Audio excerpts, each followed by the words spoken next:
Bonjour à tous et à toutes, chers auditeurs et auditrices d'Ouvert pour Inventaire. Aujourd'hui, je suis à nouveau accompagnée de mon amie Léa pour débriefer la série de Mike Flanagan, La chute de la maison Usher. Bonjour Léa. Bonjour Alénis et bonjour à tous et toutes. Comment ça va aujourd'hui? Ben, ça va, si ce n'est qu'on arrive dans cette période un peu morne, un peu triste et pluvieuse des fêtes de Noël. Hmm. Donc, Halloween est passé, je suis dégoûtée. Faut encore attendre un an. Bon, Ouais, tant pis. Et puis il y a Noël. Et Noël, c'est un peu nul. C'est moins ouais. nul que les chasseurs, mais la thématique. Mais c'est quand même un peu nul. Donc, soutenez-nous dans cette épreuve. Envoyez des émojis citrouille, chat noir, chauve-souris, petit fantôme. Maria Carey va être dégelée, donc voilà, c'est triste, triste Ouais, moment pour l'humanité. c'est clair. Alors qu'on n'est même pas encore en décembre, quoi. C'est Mais vraiment. non! Et c'est partout. Il y a déjà les décos de Noël, les calendriers de l'Avent, j'en peux plus. Ouais, c'est clair. Je suis bien d'accord. Je suis bien d'accord. Bon, ça va. Enfin, moi, personnellement, en Normandie, les arbres sont encore tout orangés et tout. C'est super joli. Donc, Ah oui, oui ça, quand c'est même. Oui, chouette. oui. Mais Oui, la nature n'a pas encore pris le pas c'est ça. de C'est pas Noël. Et tant vraiment mieux. encore mort de partout, quoi. Enfin, plus de feuilles et tout. Donc, ça va. C'est ça. Pas comme dans l'épisode d'aujourd'hui. Oui! Alors, donc, pour vous rappeler un petit peu ce qu'on fait ici aujourd'hui ensemble, on s'intéresse à la nouvelle série de Mike Flanagan, La chute de la maison Usher, une série en 8 épisodes. En 8 épisodes. Attention, les liaisons. Les liaisons dangereuses. C'est c'est clair.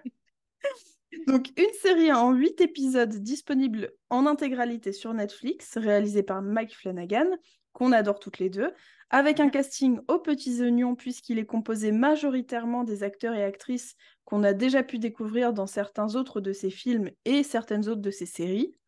Il s'agit d'une adaptation de la nouvelle fantastique d'Edgar Allan Poe du même nom, donc La chute de la maison Usher, que ni Léa ni moi n'avons lu pour le moment, pour ne pas se faire spoiler la série, mais pourquoi pas la lire à la fin, enfin pour le dernier épisode ou après le dernier épisode, on verra bien ce qu'on a envie de faire, voilà. Oh Vous n'êtes pas ouais. nos chefs, ok?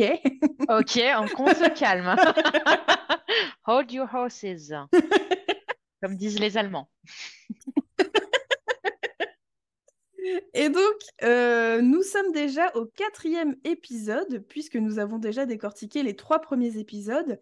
Il est donc possible qu'on aborde, pardon, à nouveau certains passages des épisodes précédents, donc on vous spoil, et on risque, enfin, on va très certainement également vous spoiler cet épisode 4, Le chat noir. Mais tout de suite, avant de commencer, le générique.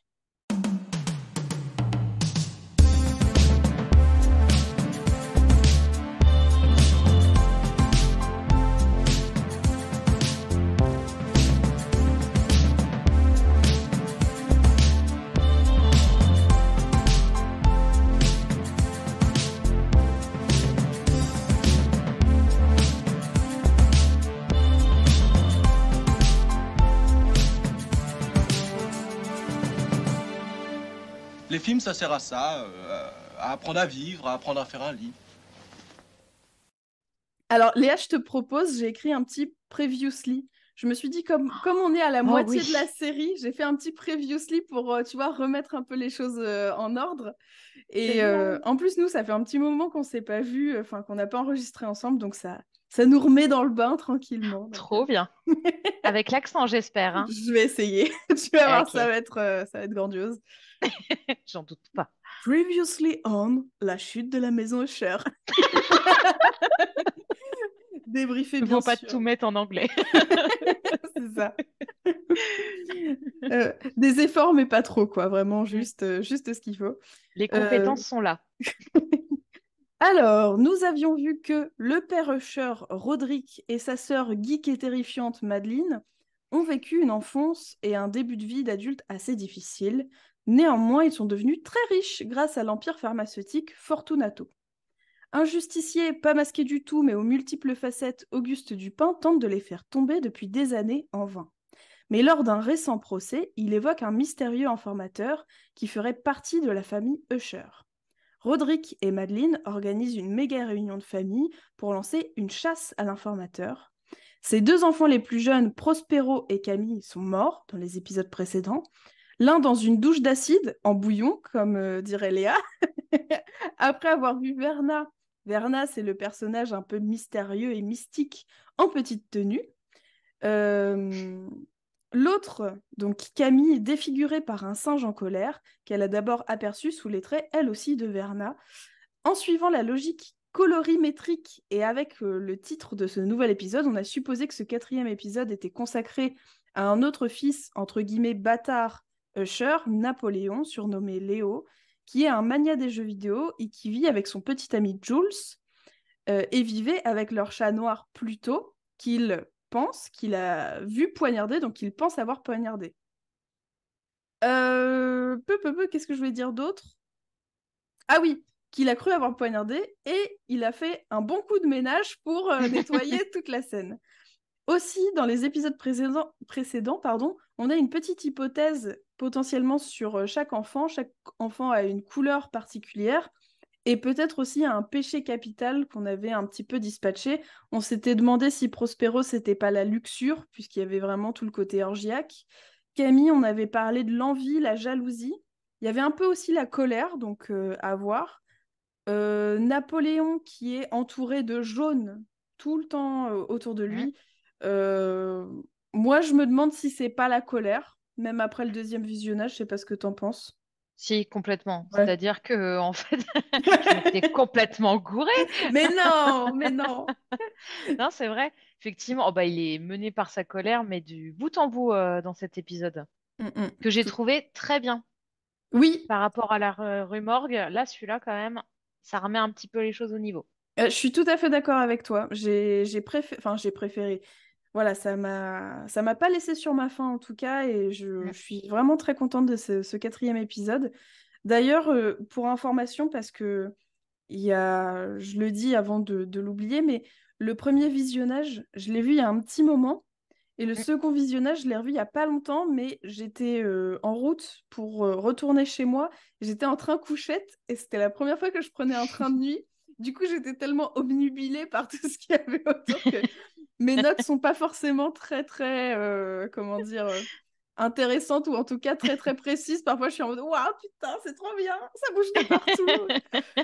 Oh, un Voilà. arbre. Oh, Ouais, un autre. c'est vraiment ça. J'étais entourée de 3 petites mamies. Là, j'étais en mode, oh, j'adore cette vie.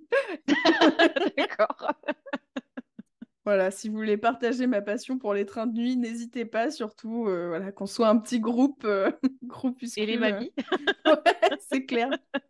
Alors, donc, ce 4e épisode, il commence avec des miaulements et des sirènes de pompiers, Mhm. qu'on va retrouver beaucoup plus tard dans l'épisode. Oh oui. Mais puisque, effectivement, le titre de l'épisode, c'est Le Chat Noir, on se doute bien que ça va tourner autour un peu du chat noir qu'a perdu donc Jules, le chat noir qui aurait été poignardé par Léo.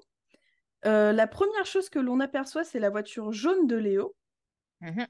et il se retrouve dans un refuge et tombe évidemment sur Verna, Ouais.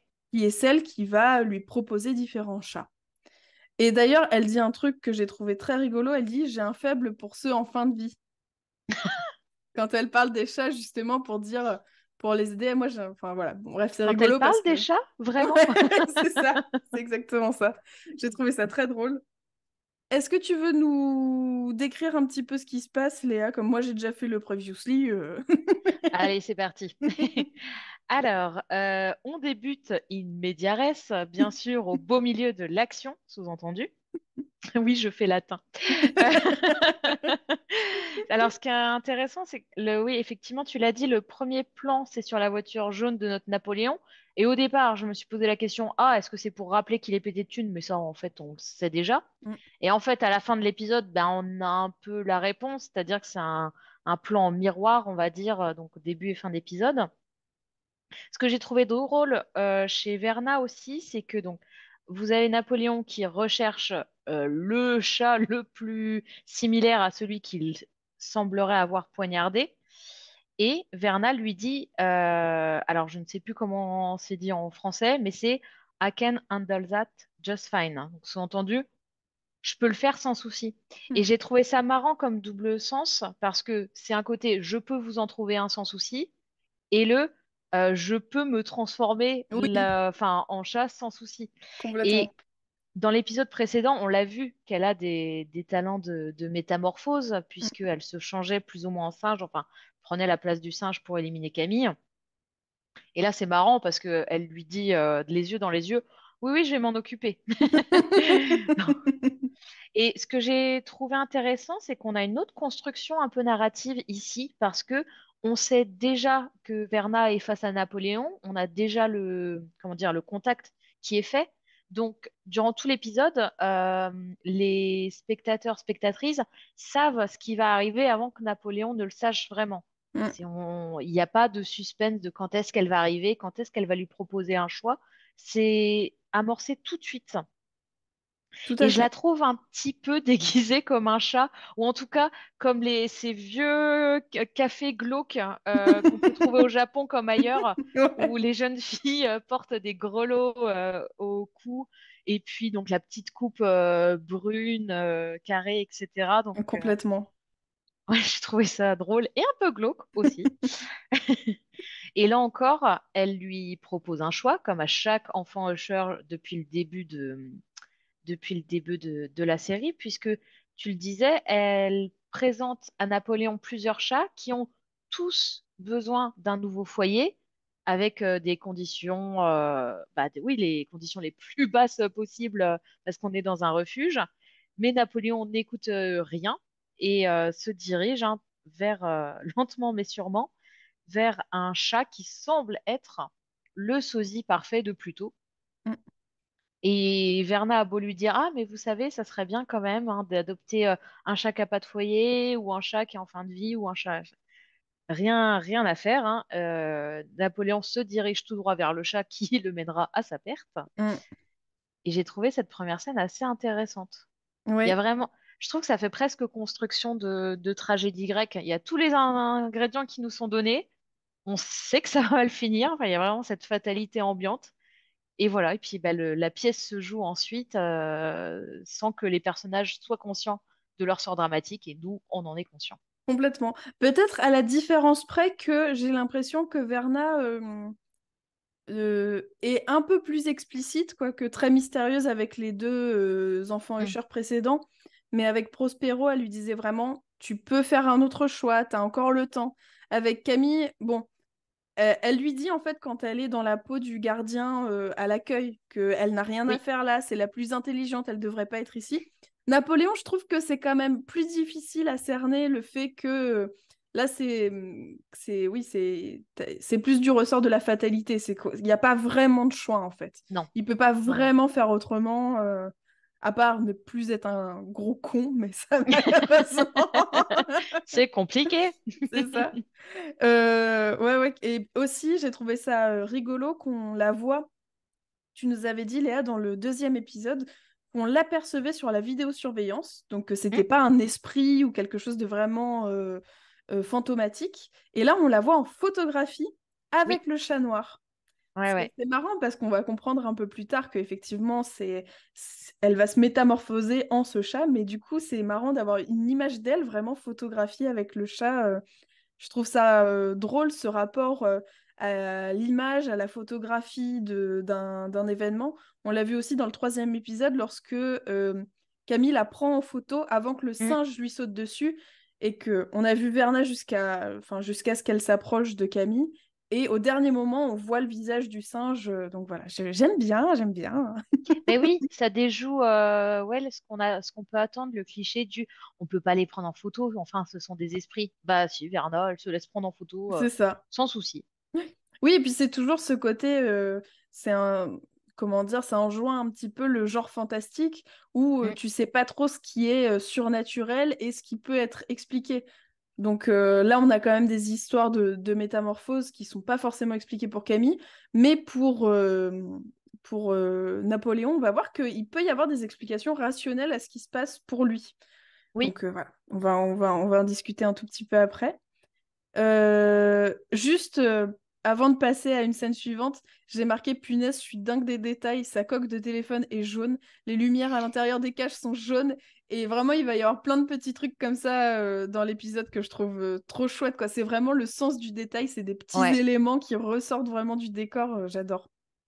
Ah oui, non, il y a une sacrée... Enfin, il y a une belle prouesse en termes de détails. Il y a de la recherche, quoi. C'est pas Ouais, juste, tiens, on va mettre tel truc dans un coin et puis remarquera qui voudra. Non, il y a des efforts. c'est clair. C'est clair, c'est clair. Je te laisse continuer ou comme tu veux. Ouais, bon, je lance le début et puis tu m'arrêtes Ouais, ouais, il n'y a dès que pas tu as de un truc à souci. dire. On a donc la scène qui succède, qui est le retour à la maison, avec donc Napoléon ramène le sosie de Pluto. Et ce Pluto de substitution fait une première attaque, puisqu'il le griffe donc je crois que c'est au poignet droit. Enfin, il laisse une belle entaille sur notre Napoléon. Et au moment où le chat se barre, une fois son forfait commis, on appelle Napoléon. Et donc, on entend via sa voix que c'est son père qui l'appelle. Et on n'entend pas ce qu'il dit, mais vu la réaction de Napoléon, il est en train de lui indiquer que Camille a, elle aussi, été tuée ou, en tout cas, enfin, de fait, est Qu'elle morte. est Voilà. morte, ouais, tout à Voilà. fait. Et on Oui. a une réaction qui est très incrédule, hein. On a la caméra qui panote, je sais pas si c'est le bon terme, mais en tout cas qui le suit. Et ouais, plus elle avance vers lui et plus on le sent déboussolé complet. Et ce qui est intéressant, c'est que au moment où il raccroche, on entend la voix de son père en voix off qui dit déni. Et Ouais, ensuite, on a un on raccord passe à avec, l'entretien.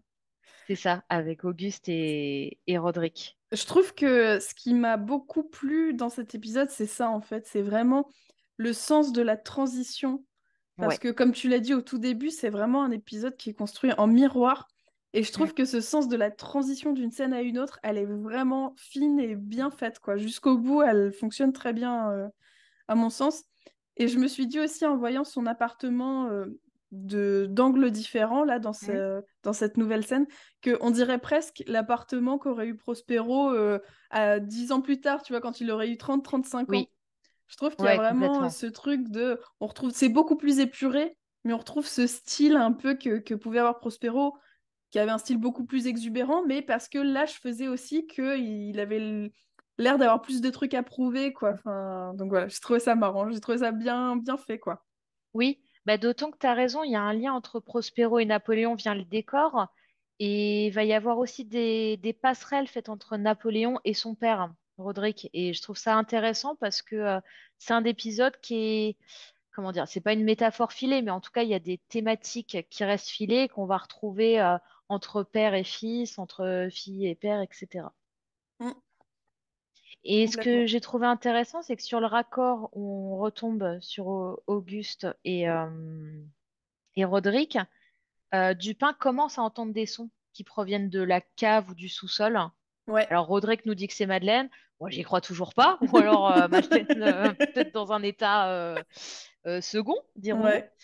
Et j'aime bien parce que d'un côté, on a Dupin qui commence à être sensible à l'environnement sombre, inquiétant. Jusqu'à présent, il était très en retrait parce que c'était la voix de la raison. Et Roderick, de son côté, je le trouve plus sombre que jamais. C'est clair. C'est clair. Ouais, il est vraiment, il est, et même lui-même est inquiétant dans sa façon de, parce que quand justement Dupin entend en bas et que Roderick rappelle que c'est Madeleine, il lui dit, bah elle peut se joindre à nous. Et Roderick, vraiment, il a un petit moment de pause et il fait, alors, de quoi parlions-nous déjà? Vraiment, bon, d'accord. Ah oui, nous parlions du déni. Ah, ok. Oui, ouais, cet épisode aussi, je trouve il est empreint de plein d'ironie noire. C'est-à-dire, il y a un côté très, très angoissant, et de l'autre, t'as presque envie de pouffer en te disant, bon, ok, d'accord, qu'est-ce qui va nous arriver? C'est clair. J'aime beaucoup. Ouais, ouais, Est-ce que complètement. t'as d'autres choses à dire sur cette scène ou pas? Non, sur l'entretien, pas vraiment. À part, oui, enfin, t'as tout à fait raison. En fait, je suis d'accord avec toi. Il va commencer à faire des parallèles entre justement Roderick, sa propre Mm. personnalité et la personnalité de ses enfants. Et je trouve ça assez bien tissé. Mais voilà, Ouais, j'ai rien d'autre à ajouter à part ça, vraiment. tac. Alors ensuite, on l'embraye sur quoi? On a la réunion de crise. Camille n'est plus là pour gérer la com de la famille, donc, Mm. puisqu'elle est morte. Donc, effectivement, ça va être plus compliqué. RIP. Et vraiment, j'ai noté les échanges entre les enfants sont délectables. Entre Juno qui s'en prend plein la tronche dès qu'elle Je ouvre la l'aime. bouche, c'est vraiment génial. Et Tamerlan qui dit, lorsque Léo il doit lire normalement au journaliste l'annonce de la mort de sa sœur, Mm. et c'est un truc vraiment basique, quoi, factuel. Et Tamerlan dit, ah oui, c'est vraiment terrible, hein, on devrait peut-être retirer son âge, non? Vraiment, au secours, ce personnage, il est exécrable, mais génial, quoi. Ouais. Et Bah, d'ailleurs, Freddy... Oh oui, pardon, vas-y, je t'en prie. bah, toujours dans ce côté détestable, je me suis posé la question, et pourtant je l'ai revu 2 fois cet épisode. Quand elle s'adresse à un moment à Juno, j'ai du mal à entendre si elle dit she ou si elle dit it. Genre, Ah, bonne question. à un moment, c'est traduit par elle ne devrait pas parler, et j'ai failli entendre un it, genre cette chose ne devrait pas parler. Peut-être, hein, peut-être. Faudrait réécouter. Je t'avoue que ça m'a pas sauté aux oreilles. Je saurais pas Mm. te dire. Mais ça m'étonnerait pas d'elle, hein, très sincèrement. Non. Vu vraiment la nonchalance et le mépris qu'elle a pour Juno, ce serait pas du tout étonnant. Ouais. J'ai noté qu'il y avait que Frédéric qui était. Ah oui, Frédéric, c'est vraiment donc le plus âgé des enfants. Et c'est le bon petit soldat. C'est le seul à répondre oui, commandant. Sir, yes, sir, à son père. Et vraiment, Bah oui. c'est ridicule, quoi. Il a ce côté pathétique, mais qui le rend un peu sympathique, en fait, Frédéric. Il est... Enfin, ou pas, hein, d'ailleurs, mais je trouve qu'à certains égards, il semble plus humain que certains de ses frères et sœurs, quoi. Ouais. En bas, c'est le bon bonnet, quoi. C'est ça. Oui, il va suivre les ordres. Et c'est intéressant parce que là encore, Roderick, il nous fait un discours de Big Boss en mode nous sommes en guerre, la famille doit rester plus que soudée, on doit construire un mur. Hashtag Donald Trump. Ouais, c'est clair. Et c'est moi votre commandant, je veux plus qu'entendre que sœur, yes sir. Et c'est intéressant parce que cette réplique, elle va revenir, Mm, sauf mm. que ça sera pas Roderick qui la Ouais, dira, ça sera lui qui recevra cette réplique et pour voir qu'effectivement, il y a tout qui est construit en miroir. tout à fait. Moi, j'avais rien à ajouter sur la réunion de crise. À part que oui, les enfants sont toujours aussi détestables et que moi, j'aime beaucoup ces moments de réunion de crise. Parce que vraiment, ils sont au paroxysme de leur mépris et de... Voilà, qui sont vraiment, quoi. Ouais. Et Bah, ce que j'ai trouvé intéressant, c'est que Napoléon renverse tout. C'est le seul à montrer une émotion. Il est en colère tout à fait. complète, voire même à 2 doigts de nous pleurer sur la table et de tremper son communiqué de presse. Mm, mm. Et c'est marrant parce qu'il essaye de sortir du cadre familial, il essaye de tout valdinguer et de dire non mais enfin en fait je m'arrête là, bah tu sais quoi, raille-moi du testament. Ouais, Et j'ai trouvé ça intéressant.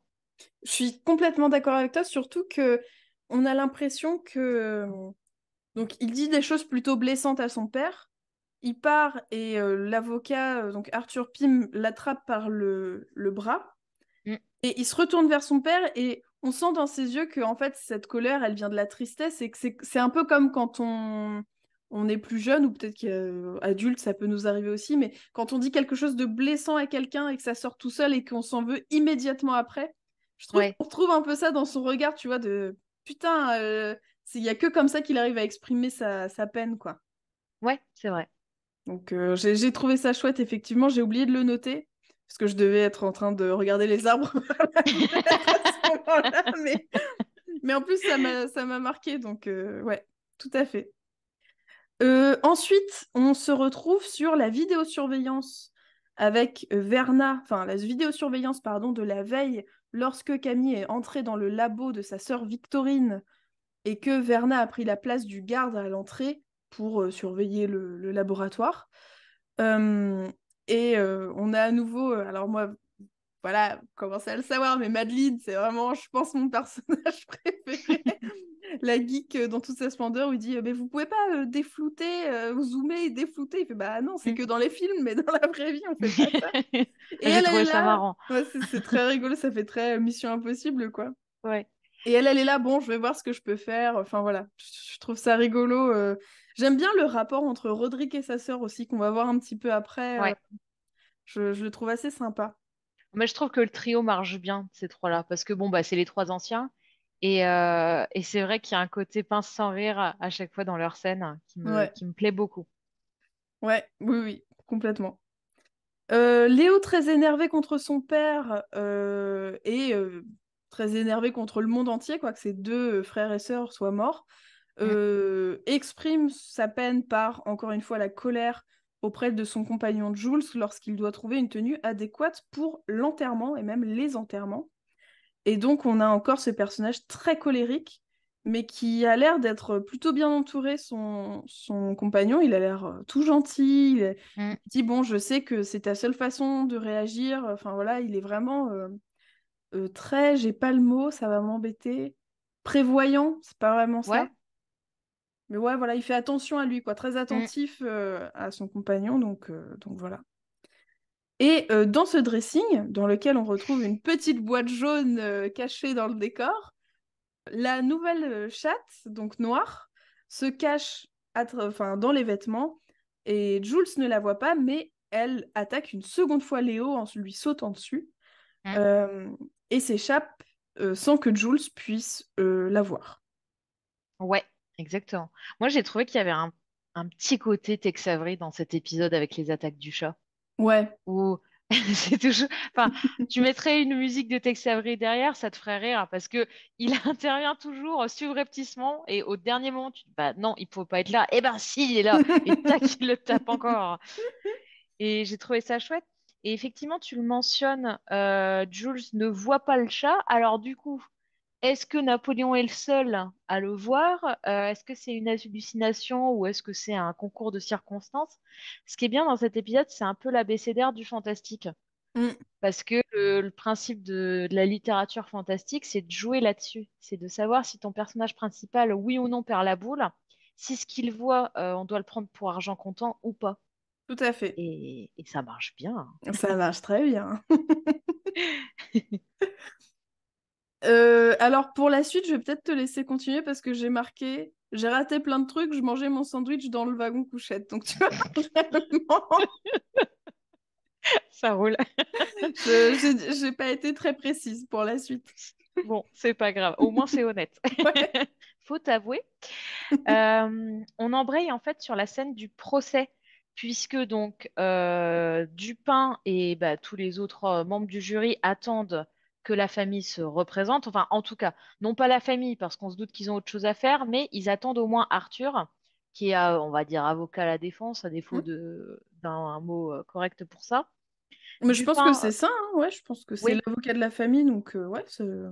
allez.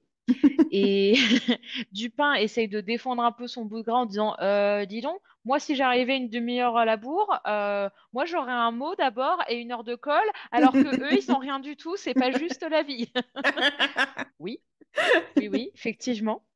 Le fait est qu'Arthur finit par arriver un peu tardivement et annonce la mort de Camille et le fait que, bah oui, forcément, dans ces circonstances un peu particulières, il demande à repousser l'audience au tribunal.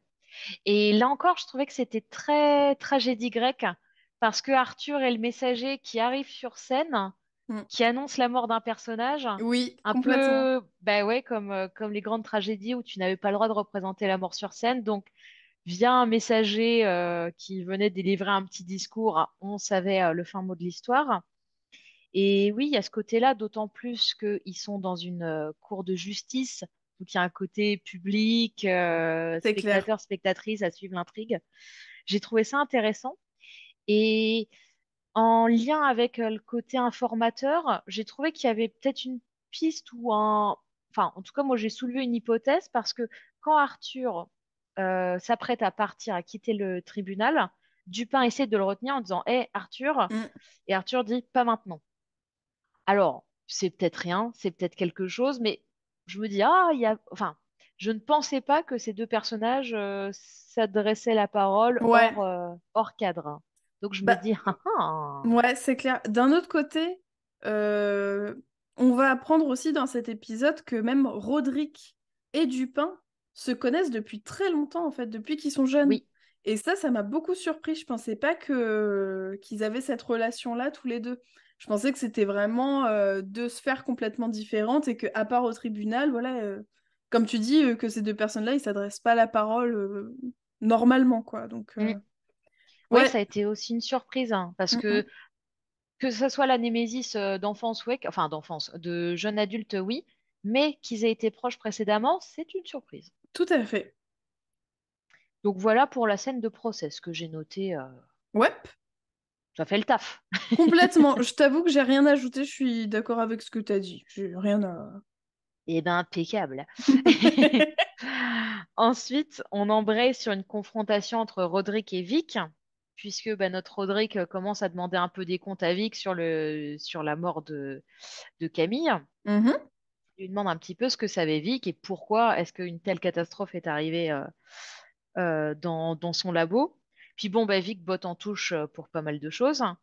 Ce que j'ai trouvé intéressant, c'est que notre personnage a enfin, une chemise, un chemisier violet et taché de jaune. Genre, elle a en plein Mm. milieu de sa chemise. Alors, bon, des iguales peut-être. Cela étant dit, au-delà d'un goût douteux en matière de fashion, j'ai trouvé ça intéressant parce que ils se prennent la tête au bout d'un moment dans cette séquence. Et Oui. c'est marrant parce que Vic, enfin, je l'avais associé à du violet slash orange. Et là, Mm. le coup de la grosse tache jaune en même temps qu'ils se confrontent, Mm.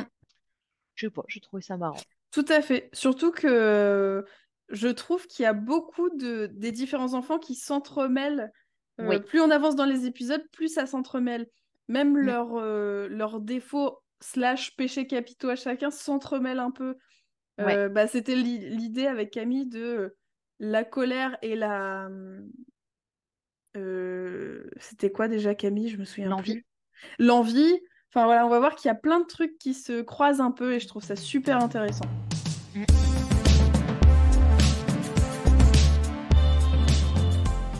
Après ça, Roderick et Madeleine reçoivent tous les deux une photographie sur leur téléphone qui est la photo de Verna, qu'on peut bien reconnaître. Donc finalement, la technologie a fait qu'on a pu zoomer et déflouter la vidéosurveillance. Et Madeleine retourne, enfin, avec son chauffeur, et elle retourne voir le bar dans lequel ils étaient lorsqu'ils étaient jeunes, qu'on a vu dans le premier épisode. Et mhm. elle se retrouve face à un mur recouvert d'affiches et bien sûr un graphe de corbeau au-dessus de ces affiches. Et un corbeau qui vient se poser histoire de bien appuyer le délire. Donc c'est génial, elle se rend compte que effectivement ce bar très certainement n'a jamais existé ou en tout cas n'existe plus. Et Roderick, lui, se retrouve également face à un mur et il entend comme une... Alors moi, j'ai noté comme des clochettes de Ouais. l'autre côté du mur. Ce mur, moi, je me suis demandé si c'était le mur du sous-sol dans la maison dans laquelle il est avec du pain actuellement Ah, ou autre bonne chose. question. Mais voilà, Ouais, je... soit c'est ses locaux à Fortunato, soit c'est Ouais. chez lui, ouais. Ah, En tout cas, voilà, il y a toujours ce mur un peu étrange avec des traces dessus qu'on a vu dans le premier épisode dans un flash très rapide. c'est ça. Donc voilà, c'est la vision de Verna pour les deux qui, on le sait grâce au flashback, l'ont déjà rencontré dans leur jeunesse. Ouais, tout à fait. Donc, Madeleine d'un côté avec cette histoire de bar, Roderick de l'autre avec cette question de mur. Donc, il y a encore deux intrigues à Mm, nous dévoiler petit à petit. parfait. Mhm. Euh, Ensuite, on embraye sur Vera et Vic, hein, si je dis pas de bêtises. yes, Ouais. c'est ça. Well Enfin, done. c'est ce que j'ai noté aussi. Ouais, donc Victorine qui fait signer les papiers d'opération pour Verna, hein, qui est son cobaye, Mm. pardon, sa patiente. On y croit moyen, mais bon. J'aime bien parce qu'elle dit oui, c'est la procédure standard. Ce qui n'est jamais mon signe dans une série quand on te dit ça. Ne C'est vous en clair. faites pas, c'est la procédure. Ce que j'ai trouvé intéressant, c'est qu'on t'avait évoqué l'idée de contrat qui peuple toute cette série, notamment avec Verna, mais aussi entre Roderick, Madeleine, Verna, etc. Mm. Et là, c'est la même chose. On a Verna qui signe un contrat donné par Vic.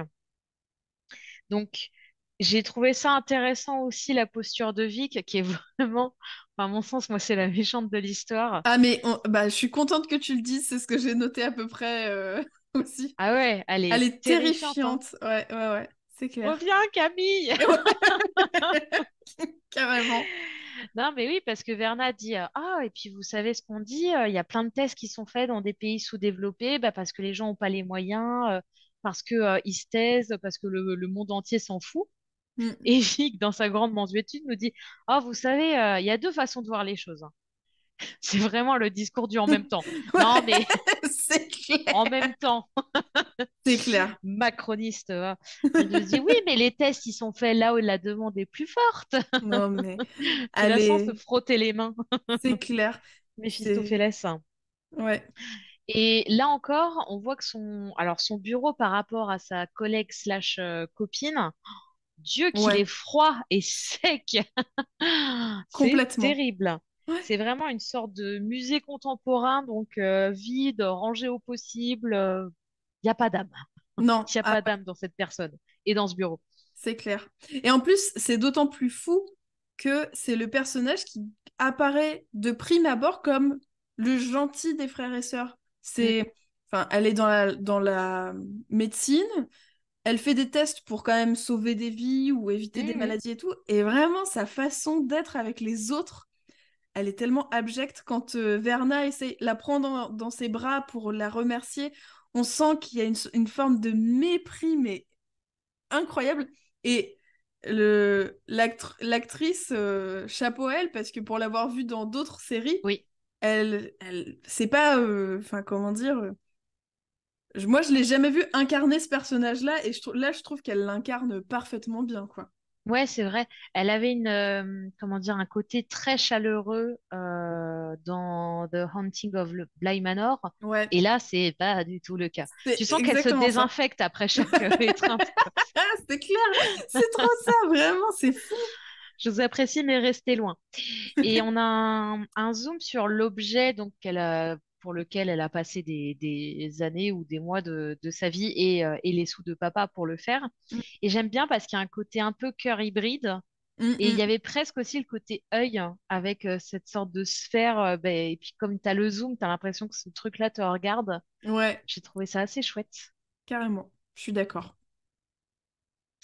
Ensuite, on embraye vite fait sur Fred et Lénore, hein, puisque donc Frédéric, son obsession dans cet épisode, c'est de savoir un peu ce que faisait sa femme dans le bain de câlin de Percy, fermez les guillemets.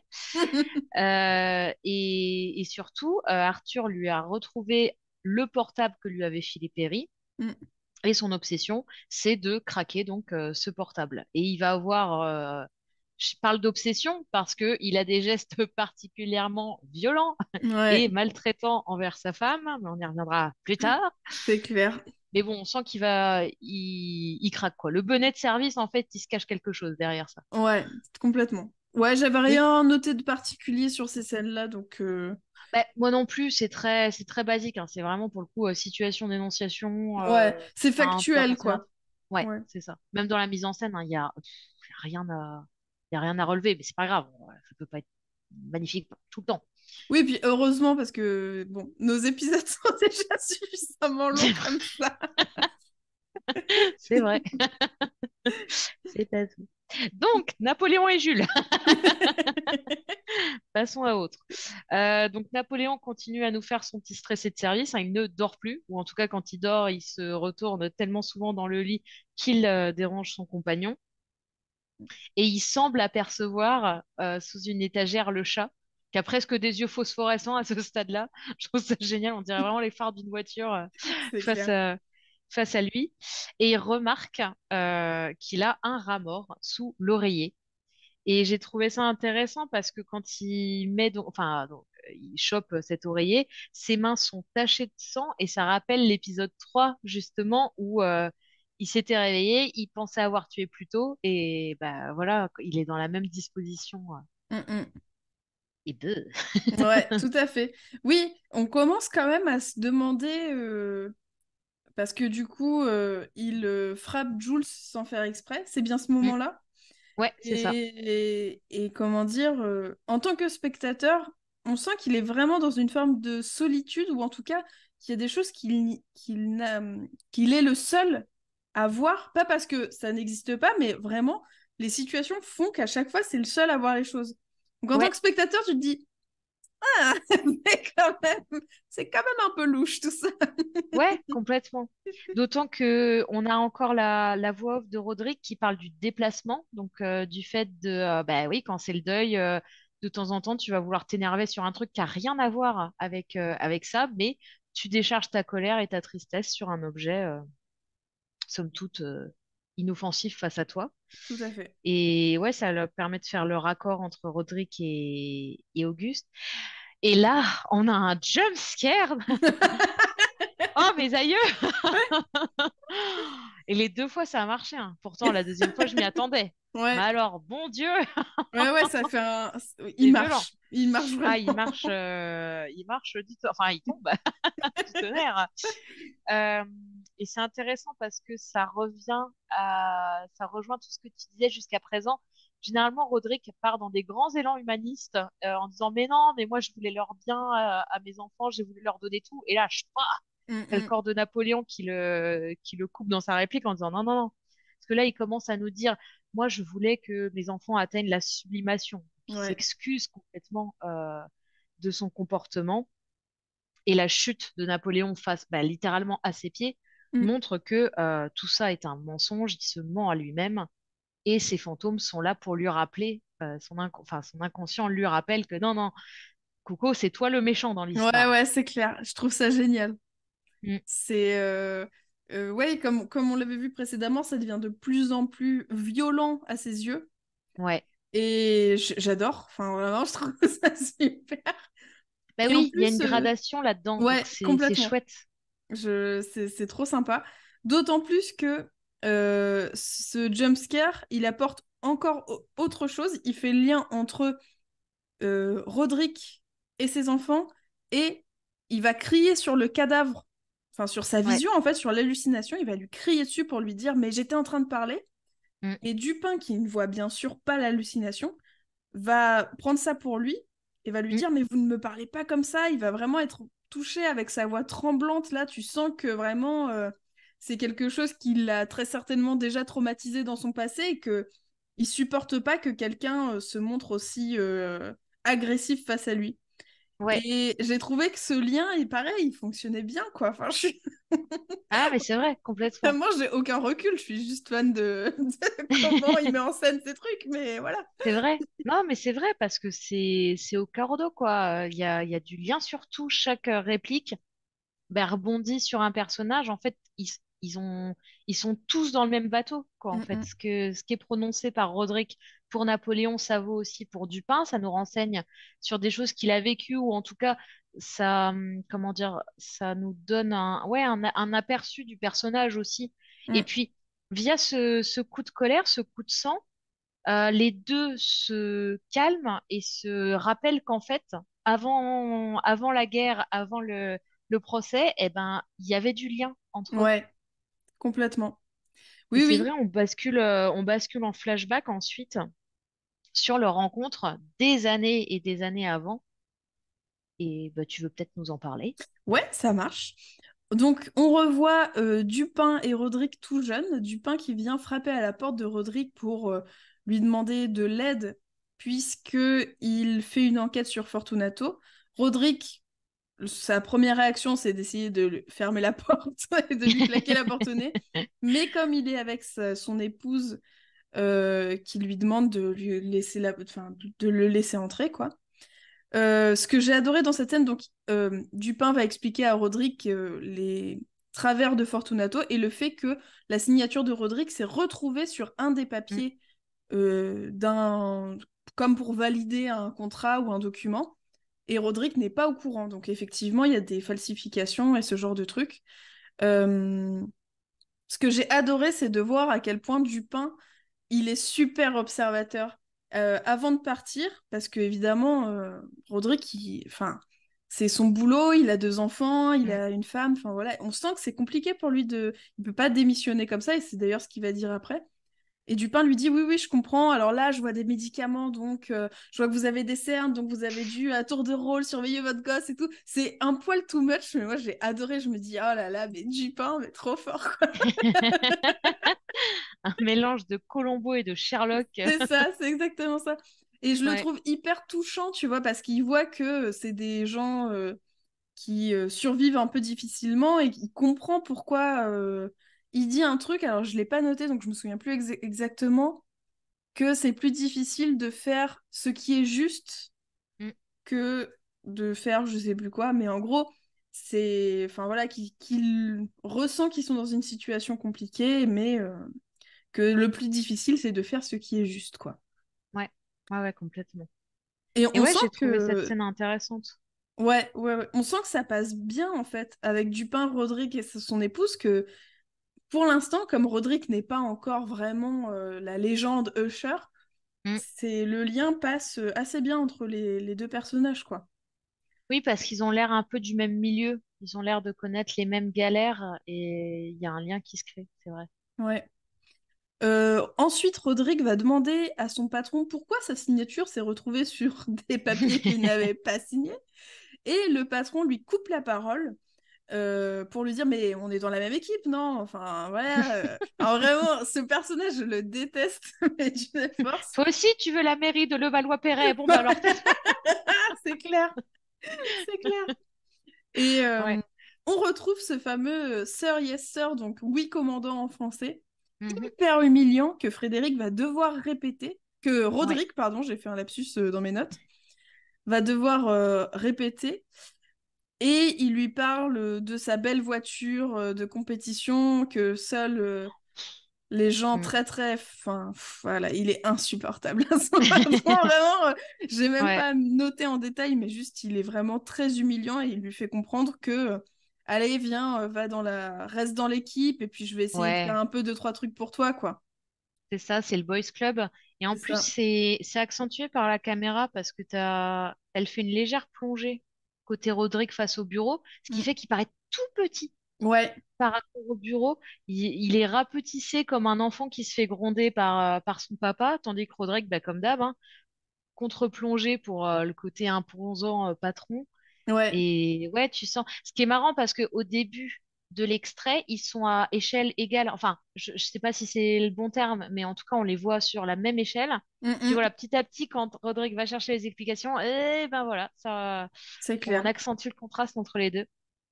Et ça rejoint un peu ce qu'il va expliquer à sa femme juste après, en fait, qu'il n'a pas le Ouais. choix, qu'il peut pas démissionner, sinon il est grillé dans son secteur, et que il peut pas non plus le balancer directement, sinon il est grillé aussi, enfin, qu'il est un Mm. peu le cul entre deux chaises. Et je me permets de continuer parce que Madeleine est dans la pièce, en train de fumer sa cigarette, et elle est Ouais. très très énervée, elle est très en rogne que Roderick ait, je cite, mangé le caca de son boss avec le sourire devant lui.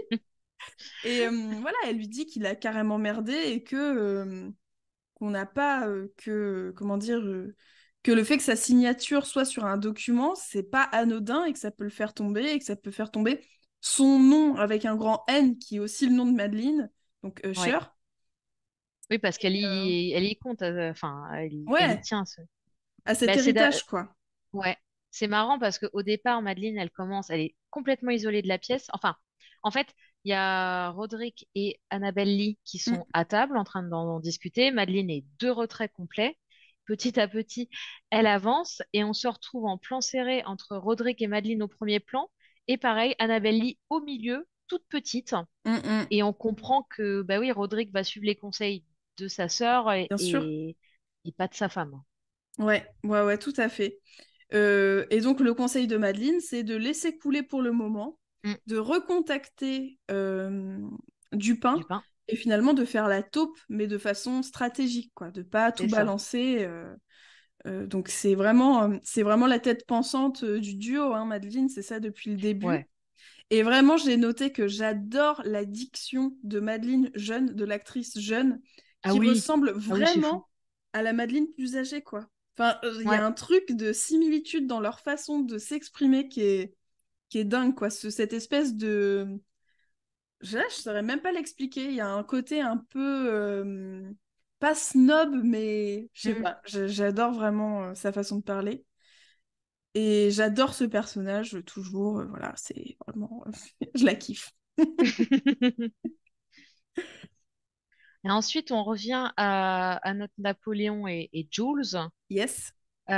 puisque donc Jules essaie de faire entendre raison à Napoléon et de dire freine un peu sur les drogues parce que d'habitude tu gères, là tu gères pas du tout. Mm, Et ce qui est marrant, c'est que jusqu'à présent, Jules, il était plutôt gris, plutôt beige.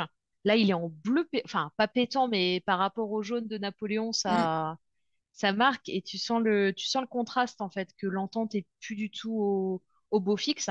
Ce que va d'ailleurs annoncer Napoléon quand Frédéric va arriver, mm, en disant mm. mon petit copain est mort, il le sait pas déjà, enfin il le sait pas encore. Ouais, il le sait pas encore. Tout à fait.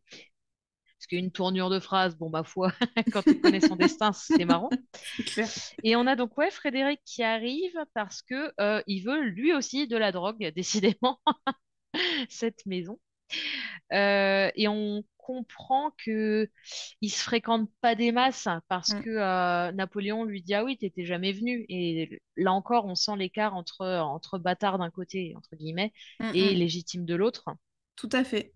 Et on a une D'ailleurs, nouvelle attaque. Pardon. excuse-moi, j'ai une petite question avant ça. C'est Frédéric, alors déjà, il entre essoufflé au possible. On reste sur vraiment le Frédéric un peu pathétique qu'on a vu Ouais. précédemment. Et il dit à Léo, pardon, j'ai mon chat qui miaule excessivement fort pour aucune raison. Le Euh, chat noir. Ah, ça va, il est gris, tout va bien. l'épisode. J'adore les chats noirs en plus, donc. Il lui dit I know the tree house. Enfin, I Mm. know, pas forcément I know, mais en gros, je connaissais la maison à l'arbre Oui. et j'arrive pas à savoir s'il y a une référence cachée que j'ai pas compris ou pas. Je sais pas si t'as relevé ça ou pas du tout. C'est peut-être Moi, vraiment. ce que je me suis dit, c'est que Napoléon devait avoir l'habitude pas mal de déménager, d'autant qu'il a l'air de laisser à ses compagnes ou compagnons le soin de décorer, de faire. Enfin, Hmm, il lui dit qu'en gros, comme il va virer son copain, ben, l'endroit va encore changer. Donc, moi, j'ai l'impression que c'est ça. ok. Ou alors, tatatin, non, mais j'y pense maintenant, mais tu sais, dans Hill House, Ouais, Frédéric, il joue le père, ouais, et en fait, le père, enfin, les gamins, de temps à autre, se retrouvent dans la cabane perchée en haut d'un arbre, et en fait, on ouais. apprend que c'est la Red Room. C'est-à-dire que Oui, cette pièce n'a jamais vraiment existé. En fait, ils étaient plongés là-dedans. Peut-être que c'est une référence subtile à ses peut-être. précédentes œuvres. Ah ouais, Qui sait? peut-être. Surtout que du coup, j'ai essayé de regarder un petit peu sur Internet. Et j'ai trouvé juste un petit conte pour enfants où c'est Mhm. en gros Edgar and the Treehouse ou un truc comme ça en hommage à Edgar Allan Poe. Et voilà, je sais pas, ouais, peut-être que c'est un mélange de références, mais qu'il faut pas y voir beaucoup plus de choses, Mm. effectivement. Mais oui, oui, oui, pas bête ce truc. Faut vraiment que je me remate Mais toute oui, la saison. c'est tellement Ce, bien. ce sera après cette série-là. Et puis... On refera pas de débrief parce qu'à chaque fois, on dira juste c'est trop bien. C'est clair. Oui, c'est trop bien. Et où se trouve donc sa drogue, ma chère Léa, à Léo? Dans le dressing, dans une boîte jaune. Tout à fait. Comme c'est étonnant. Bon, c'est lourd là. On a dit que c'était subtil au début. Mais ce qui est marrant, c'est que non seulement il y a la boîte, mais il y a l'attaque furtive du chat. Tout à fait. Qui est terrifiant là pour le coup. Sa blessure, moi je la trouve terrifiante, hein. Ouais, Ayouch, hein, parce qu'il a une Mm. griffe dans l'œil, si je ne dis Ouais. pas de bêtises. Mm, mm. Dégueu. On a mal. Carrément dégueu. Et là encore, Frédéric ne semble pas trop voir le chat, donc existe-t-il pas? Mm, mm. Réponse, bientôt. Tout à fait. En tout cas, sa blessure, elle a l'air d'être bien présente, Oui, puisqu'il a une bonne grosse griffure dans la rétine qui est un peu cracra, quoi. ouais, ouais, ouais, c'est vrai. Ensuite, on a vite fait Tamerlan qui voit Verna dans un coin, mais bon, bah voilà, c'est vite fait Tamerlan qui voit Ouais. Verna dans un coin. Mm, mm. Mais bon. Et non, ce qui est bien, c'est que là, on arrive au paroxysme de la colère de Napoléon qui commence à péter des câbles de partout. C'est clair. Parce qu'il a l'impression d'entendre le chat un peu partout et puis de le voir partout. Et les cadavres s'accumulent en plus de ça. Et on a une musique pareil qui... Alors c'est marrant parce qu'au début, c'est une musique qui est très... Comment dire? On dirait une sitcom un peu des années 80, en mode Mm, «Wouh, venez, genre 7 à la maison» ou des trucs comme ça. Et puis en fait, il trouve des cadavres partout sur son chemin, le pauvre Napo. Et on a une musique qui vraiment s'atténue complète, tandis que lui projette encore plus de colère face mm, mm. à ce diabolique Matou.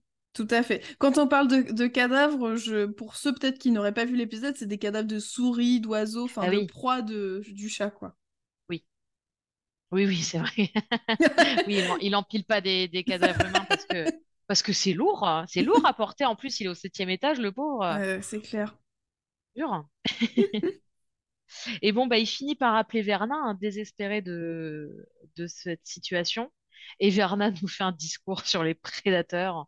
Oh, mais vous savez, les chats, c'est super dangereux.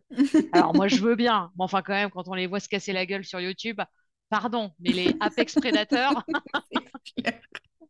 sont gentils, mais enfin bon, on les connaît, nous, hein.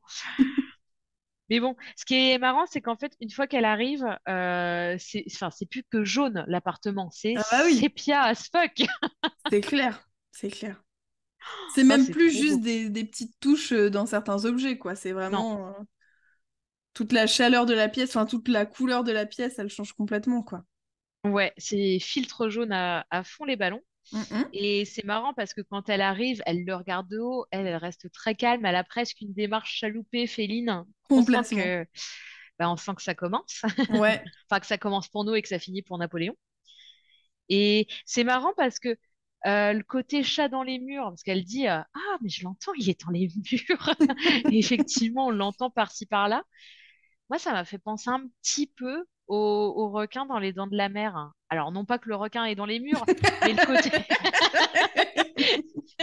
mais le côté tu sais, la menace on sait que c'est là, on a Ouais, l'impression qu'elle vient un peu de tous les côtés, mais pas moyen de repérer ça. ouais, complètement. Et ouais, j'y ai eu enfin, moi, ça m'a rappelé un petit peu ce truc-là, mais sans les bateaux et la mer, quoi. Mais à part ça, en tout cas, ouais, le prédateur qui rôde et tu sais pas trop où le repérer, tu sais pas trop à quel moment est-ce qu'il va sortir, parce que là, le chat dans les murs, ça défie quand même physiquement beaucoup de choses. Oui, c'est clair. Complètement. Mais après, moi, ça me fait penser aussi, comment dire, à pas mal de films d'horreur dont je crois que c'est dans La colline à des yeux, où pareil, il y a des planques dans les murs. Récemment, Hmm. je me suis refait les Conjuring, où il y a aussi tout un délire Oui. à l'intérieur de la maison et à l'intérieur des murs de la maison. Hmm, hmm. Donc ouais, je trouve ça rigolo, mais effectivement, enfin, dans un appartement new-yorkais hyper friqué comme ça, il n'y a pas de raison que le chat soit dans les murs, quoi. C'est vrai Non. c'est complètement irrationnel, mais Ouais, son état, de toute façon, est complètement irrationnel à Léo à ce moment-là, quoi. ouais, complètement. Et en plus, Verna le suit quand elle fait tout son discours façon proie, enfin prédateur et proie, je trouve ça très chouette. Mm, mm, Puis bon, bah, notre Napoléon est à son maximum de la colère. c'est Il clair. prend un marteau qui est une sorte de réplique du marteau de Thor, Ouais, ce que je trouve très drôle parce qu'il agit comme quelqu'un de complètement puéril et du coup, le personnage en question est celui d'un Marvel. Allez, prends ça Disney, saloperie. Et ouais, il commence à bazarder, enfin, à changer la déco, oui, dirons-nous. voilà, dirons-nous, tout simplement, modestement. Sauf qu'il maroufle pas, lui, il Ah détruit, non, quoi. ouais, C'est, c'est voilà, clair. hein. Il n'y a pas de... Sur le reste, il y a un enchaînement de petites scènes, hein, des enfants, mais je vais être honnête, j'ai pas Euh, trouvé ça plus intéressant Moi, que ça. j'avais juste noté une dernière chose sur cette bataille qui commence entre Léo et Hmm. le chat noir. Euh, Déjà, il se fait attaquer, vraiment attaquer à la gorge. Et Oui, c'est cette vrai. scène, elle m'a fait penser à la scène dans Morse, un film de... Je sais plus qui, je sais pas. De toute Un façon, c'est film... Pays de l'Est, hein, donc Ouais, voilà, ça se prononce probablement. c'est ça. Et il y a une scène comme ça où une femme se fait attaquer par plusieurs chats Hmm. qui est glaçante, quoi, qui est pas très bien faite. Un peu comme ici d'ailleurs. Parce que le chat. Non mais franchement, le chat est pas super bien fait. Oh, Mais non. Léo lui crève un œil et bien Hmm. sûr, il relève son regard et Verna a un œil crevé. Et Ouais. là, il se dit. Ah, bon, Jules avait peut-être raison, j'ai pris un peu trop de drogue. Et T'en as trop pris, gros. ce qui est marrant, c'est que pour vraiment boucler cette histoire d'épisode en miroir, le chat a un œil crevé, comme lui a un œil à moitié crevé, et en Eh plus, oui. la griffure se trouve au milieu de son œil, donc on Mm. dirait presque qu'il a un œil félin. Ouais. Je trouve ça génial, ce détail d'avoir le truc en miroir, je trouve ça trop cool, quoi. Ouais, tout à fait. Parce qu'en plus, comment c'est pas si... Enfin, on se doute quand même que là, c'est une belle hallucination en puissance, mais t'as Mm, l'impression mm. qu'il se l'inflige lui-même. Les blessures enfin, les blessures qui sont données au chat et à Verna sont en fait ses propres blessures à lui. Complètement, C'est exactement. chouette. Donc c'est vraiment d'autant plus, enfin, nous, ça nous met d'autant plus dans la vision que vraiment ça n'existe pas, quoi. C'est vraiment dans sa Mm. tête et c'est lui qui s'inflige ses propres trucs. Ouais. Donc voilà, je trouve ça très chouette comme idée. Mm. Ah oui, ouais, complètement. Après, tu m'as dit, il y a un peu des scènes avec les enfants, c'est ça? Enfin, les autres enfants? Oui, mais bon, enfin, pour être honnête, ça m'a pas plus marqué que ça parce que Fred a des premiers, enfin si, Fred pète toujours un plomb, c'est-à-dire Ouais, qu'il veut, enfin, il veut déverrouiller le déverrouiller le téléphone. téléphone. Sa fille lui a dit, ah ben reconnaissance faciale, ça marche. Ben, qu'est-ce qu'il fait? Il arrache les bandages du visage de sa femme, ce qui Mm, est mm. pas cool. C'est un euphémisme, je pense, à ce stade. Ah, c'est C'est vraiment pas clair. bien. J'ai eu tellement peur en plus qu'elle se réveille et qu'elle voit son Mm. reflet dans le téléphone. Bah Tu oui, sais, vu qu'elle a déjà pété les plombs une fois devant sa fille. Enfin bon, bref, je ouais, pensais que ça arriverait aussi ici. complètement. Si ensuite on a Tam et Bill, parce que donc Tam, Ah Merlan ouais. lui dit bon bah Verna est là, vire là, mais bon Mm, bah à part ça, pas grand-chose. c'est clair. On a Et en si même June. temps, c'est pas l'épisode de Tam, donc on est contente qu'elle Non, soit pas trop là non plus. voilà, apprendre de ses erreurs. On a Juno et Roderick qui bah donc Juno essaye de remettre Roderick en forme Mm, et a un côté séduction, etc., mais qui vire court. D'autant que Roderick a toujours un peu ce discours Frankenstein et créature, mm. que Juno lui demande si elle peut arrêter, enfin, elle aimerait arrêter le ligodone, et lui dit, mais enfin non, mais tu m'as preuve sur Terre que le ligodone Ouais, fonctionne, il est tellement ça glauque. jette mes bien, Euh, angoisse. Moi, j'ai une petite hypothèse sortie des fagots là pour cette scène. Mhm. On sait que Juno, elle a une jambe, enfin, il lui manque une jambe. Ouais. Et j'ai eu l'impression que Verna, quand elle était chez Léo, elle avait justement cette démarche presque un peu boiteuse. J'arrive pas à savoir si c'est chaloupé pour le côté félin ou si c'est Ah, presque un peu boiteux. Et je me suis dit, ouais. tiens, ça veut peut-être dire que Verna et Juno, potentiellement, la même personne ou Ah, un délire comme ça, tu ah. vois. Donc, je laisse ça ouvert. C'est peut-être une mauvaise intuition, mais si c'est une Ouais, bonne ça se intuition, tente, je hein. serais très fière de moi alors. Et on le rappellera que tu l'avais fait avant tout le monde. Il n'y a pas de raison. Ouais, c'est vrai. En plus de ça, on a donc dans cette tentative de Juno, bon bah voilà, de la guicher, Roderick, enfin pète un pont. Disons Ouais. qu'il voit le corps de Perry derrière elle, qui encercle sa fiancée. Oh, fiancée de Frankenstein, ben voilà, la boucle est bouclée. Et ça lui fait un petit peu bah, péter une durite. Enfin, en tout cas, il a très très peur, il se tétanise, il fait tomber son verre de whisky. Mm, mm. Et on sent que ouais, le début des hallucinations est là. Ça commence à être raccord avec notre troisième temporalité, à savoir Auguste et Roderick qui discutent de la mort de tout le monde. Tout à fait. Il y a un moment aussi assez touchant entre Madeleine et Roderick dans la chambre de Roderick. Lui qui est vachement diminué, quoi. Enfin, il vient Mm. d'avoir une grosse crise. Il est en pyjama, il avoue à sa sœur qu'il a la même maladie que sa mère et que ça va pas aller en s'arrangeant, quoi, que c'est déjà un stade assez avancé. Mhm. Donc encore une fois, moi j'aime beaucoup cette complicité entre ces deux personnages et je trouve que c'est presque les moments où Roderick est le plus sympathique. Ouais, Quand il a vraiment cette part d'humanité cachée quelque part, qu'on voit d'ailleurs quand il était plus jeune, oui. que j'aime bien que ce soit un personnage qui soit pas manichéen, que Mm, mm. parfois on le voit dans des situations où vraiment il n'est pas que un gros connard capitaliste qui veut vendre pas tout à fait des citrons, mais des citrons nichons, quoi. Des nitrons. Des nitrons, tout à fait. Tu veux dire que les capitalistes ont des âmes? C'est pas possible. On m'aurait menti. Non, c'est de la fiction, Léa, voyons. D'accord. Ah oui. Ouf, on a encore eu de la chance. Puis bah, dernière séquence avec Jules qui revient dans l'appartement. Et bon, bah, disons qu'il y a un avant-après et l'avant était mieux. Pas de bol. Et Ouais. alors, ce que je trouve fou, c'est que quand Jules arrive, on a donc un filtre plutôt bleuté, parce que c'est en soirée, quoi, donc logique, ça fait presque lumière naturelle. Dès qu'on rebascule chez Léo Napoléon, jaune. Ouais. C'est fou, quoi. Mm. Et je trouve que c'est même pas choquant au visionnage, en fait, parce que, ouais, en fait, tu reviens à son état de folie ambiante, de destruction Complètement. massive. Et puis là, bon, bah, notre Tex Avery tourne un petit peu mal, Mm. quand même, parce que, bon, bah, c'est pas le tout de casser sa baraque. Il voit le cadavre du chat. Ensuite, il se rend compte, enfin, on a la perception de Jules, et oui, derrière ce mur, il n'y a rien, en fait. Mm. Il s'en rend compte, il voit le chat encore sur la balustrade, et il décide de courir après la balustrade. Et bon, bah, c'est la balustrade qui gagne. Ouais, exactement. Il tombe juste à côté il se retrouve juste à côté de sa belle voiture jaune. Je pensais qu'elle Euh, allait éclater, mais ils Oui, avaient bah peut-être pas oui. les sous pour faire ça. Alors, je sais pas si c'est justement pour désamorcer notre envie de spectateur. Tu vois, on dit tous, oh, il va se la manger, la voiture. C'est vrai. Ou alors, je Remarque, sais pas. oui.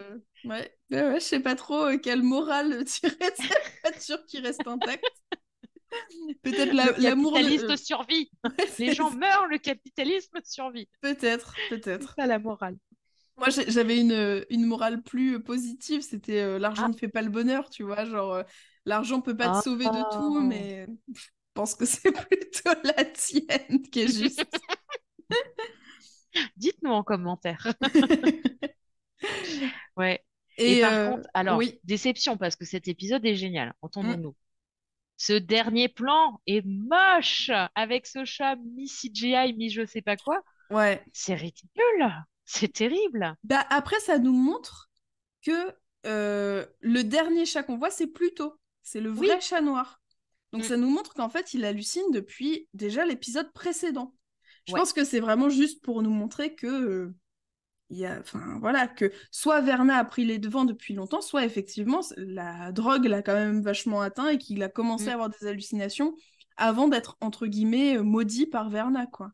Ouais, bien sûr. Ah, Moi, mais j'ai. le symbole de la scène, je l'aime beaucoup, mais c'est Ouais, vrai que c'est mal réalisé. Enfin, ouais, pour un plan de c'est. fin, je trouve que Ouais, je suis complètement d'accord avec toi. Ouais, mais c'est toujours ces problèmes d'effets spéciaux, quoi. Mm, C'est moche, quoi. Enfin, faites-les de un peu plus loin ou faites-les en animatronique, je sais pas, mais mm. c'est vrai que c'est pas beau, hein. Je suis d'accord avec toi. Remplissez les poches de Napoléon de croquettes, comme ça, le chat va vraiment sur lui. Enfin, prenez un C'est- vrai chat, faites un truc, Ouais, je c'est sais ça, pas. franchement. Enfin, je suis Bon. complètement d'accord. Mais ça n'enlève rien à cette. Enfin, moi, j'ai trouvé que c'était un super épisode. Ouais, Il y a une tension qui est palpable tout du long. Il y a tous les codes du fantastique. ouais, Franchement, GG. carrément. Ah ouais, tout ce truc en miroir. Et Mm, d'ailleurs, le générique finit sur les miaulements et les bruits de pompiers qui exactement. reviennent au début. J'aime bien, enfin, je trouve ça vraiment bien exécuté. C'est Ah vraiment pas ouais. mal du tout. Alors, par contre, je me suis noté, moi aussi, j'aime beaucoup cet épisode, que j'ai pas entendu les cliquetis dont tu as parlé précédemment, les trois petits claques. Dans Moi cet non plus. épisode-là, personnellement, je les ai pas trouvés. Je suis dégoûtée. Ouais. Dommage. Là Peut-être dans le encore, prochain, hein, franchement. qui sait, Et avec un aussi, peu de chance. euh, moi, ça appuie un peu mon truc de Camille, elle avait tout ce truc autour de ce qui fonctionne par trois. Oui. Tu vois, c'était aussi dans le cycle de Camille, donc c'est peut-être plus logique aussi. Donc on va voir si on va le retrouver plus tard ou pas. Mhm. Euh, Est-ce que tu as des trucs à ajouter, toi, Léa? Non, pas plus que Non. ça. Hâte Je de voir voulais. la suite. Ouais, grave, moi aussi. Mm. Je voulais te demander du coup à quoi tu t'attends ou qu'est-ce que tu attends pour l'épisode suivant qui s'intitule Le cœur révélateur. Mhm. Bon, Bah là, a priori, c'est Vic qui y passe Ouais, et je yes. suis contente. Ce que je veux voir, ben, enfin, moi je trouve qu'il y a vraiment une énorme ambiance Frankenstein. J'aimerais bien reprendre les codes de ce récit-là. Je sais bien que c'est pas Edgar Allan Poe qui l'a écrit, hein, soyons clairs, c'est Mary Shelley, mais Ouais, ouais, avoir les codes de Frankenstein tout en adaptant par rapport bah, à notre siècle, quoi, un peu de modernité grave. avec les codes de maintenant, quoi. Mm, Et mm. toi? Moi, j'aime, comme c'est déjà le troisième enfant Usher à mourir, j'espère que les trois survivants, on va dire, vont être un peu sur leur garde. Parce Oui, que bah oui. jusqu'à présent, ils sont plutôt chill, quoi. Là, c'est quand même le troisième, donc normalement, c'est le début du serial killer. Donc, voilà, 3, ça veut dire quelque chose. c'est ça. Ouais. Bon, bah Eh sur ben, ce, à voir. ouais, on vous fait des gros bisous et on vous dit à dimanche prochain. Oui. Bisous! Ciao.